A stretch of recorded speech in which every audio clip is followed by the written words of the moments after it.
You ever have one of those mornings that changes everything?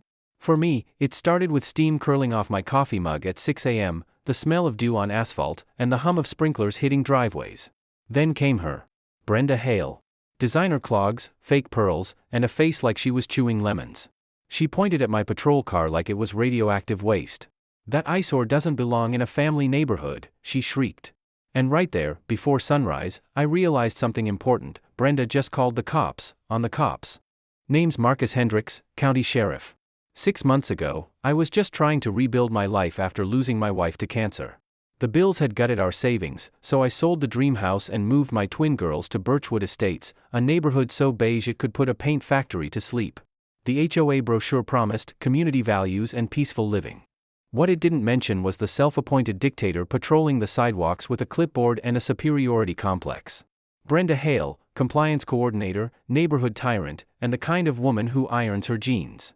That first morning, she accused me of violating HOA Code, Section 421, by parking a commercial eyesore in my own driveway. My sheriff's car. I explained politely, department policy requires I keep it at home for rapid response. Brenda smiled the way snakes do before they bite. "I don't care about your little policies," she said, her voice sugar-sweet and venom-coated. "This is a family neighborhood." That's when I realized, it wasn't about parking. It was about power. 3 days later, I got a certified letter on thick, self-important paper. Formal violation. 72 hours to remedy or face escalating enforcement action. Copied to my department chief. Brenda had officially declared war. But what she didn't know. I investigate people like her for a living. During my lunch break, I pulled the HOA bylaws. Buried deep in the appendix was my golden ticket, an emergency services exemption, explicitly allowing police, fire, and medical vehicles. My reply was polite, legal, and bulletproof. I cited the ordinance, thanked her for her concern, and suggested she review the full documentation before pursuing further complaints. Thought that'd end it. Wrong. Within days, she was canvassing the neighborhood, preaching about property values and children's safety like a prophet of paranoia. By Friday, she had 8 signatures and a crusade. But while Brenda played politics, I played detective. A few public records checks later, I discovered she'd filed dozens of citations in the past year, always against the same types of people: retirees, single parents, immigrants. Folks least able to fight back. This wasn't about standards. It was about control. That evening, my neighbor Jennifer, a nurse, invited me for coffee. "Thank God someone's finally standing up to her," she said, steam mixing with cinnamon in the air. Turns out Brenda had fined her for her kids' chalk art. "Unsightly temporary decorations," the notice said. Then came more stories. A veteran cited for a flagpole an inch too tall. A landscaper fined for parking his own truck. A widow ticketed for Christmas lights left up 2 days too long. Every time, Brenda helpfully recommended a contractor to fix it. Same company name. Hale Property Management. That night, under the porch light's buzz, I pulled county business filings. Guess who owned Hale Property Management? Brenda herself. Every letter she sent, every inspection, every fake violation, she was billing the neighborhood for it. Creating problems, then charging to solve them. It wasn't just harassment, it was organized fraud. For the first time all week, I laughed. A slow, dark laugh that felt like justice stretching its legs. But Brenda wasn't done. Next morning, a city code inspector pulled into my driveway. Complaint: unlicensed security business and unauthorized weapon storage. I almost choked on my coffee. "Jerry," I told the poor guy, "I am the sheriff." He sighed. "Yeah, that's what I figured. No violations. Case closed." But Brenda had timed it perfectly: rush hour, maximum audience. Humiliation by design. Later that afternoon, my chief called me in.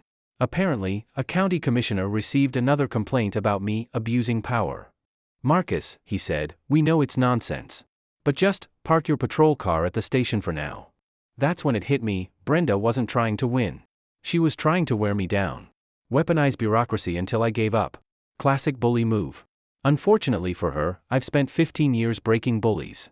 That night, Jennifer knocked on my door carrying a casserole that smelled like heaven and justice. "Emergency neighborhood meeting," she said. 8 o'clock. My kitchen. 7 neighbors showed up. The Kowalskis, Maria Santos, Dr. Kim, all victims. "Last week she measured my fence," Maria said. 2 inches too tall. "Garden gnome Gestapo," muttered Mr. Kowalski. The stories poured out like confession. And then Dr. Kim dropped the bombshell: the landscaping company she recommends? Also hers. Different name, same tax ID. Silence. Brenda wasn't just enforcing rules, she was profiting off both sides. That's when my cop instincts clicked. We weren't dealing with pettiness anymore. We were looking at fraud, mail tampering, and racketeering. I told everyone, document everything. Dates, letters, receipts. We're building a case. By the time Brenda called her emergency HOA meeting, the fuse was already lit. Fluorescent notices in every mailbox, immediate action required regarding community safety concerns. Translation? Public execution at 2 p.m., while everyone worked. I walked into the community center like walking into court.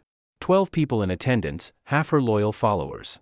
She had a PowerPoint full of scare slides, property values dropping, military vehicles, fake statistics. Think of the children, she cried. I almost applauded the performance. When it was my turn, I stayed calm. I quoted the actual laws protecting emergency service workers. Then I asked a single question: can you show the board's authorization to contract hail property management? You could have heard a pin drop. Brenda's face went pale. I had just pulled the thread that would unravel her entire empire. That night, under the dull hum of my kitchen light, I went digging deeper. Found the smoking gun, Birchwood Estates Development Bankruptcy, 2019. According to state law, control of the HOA should have transferred to the homeowners 90 days after bankruptcy.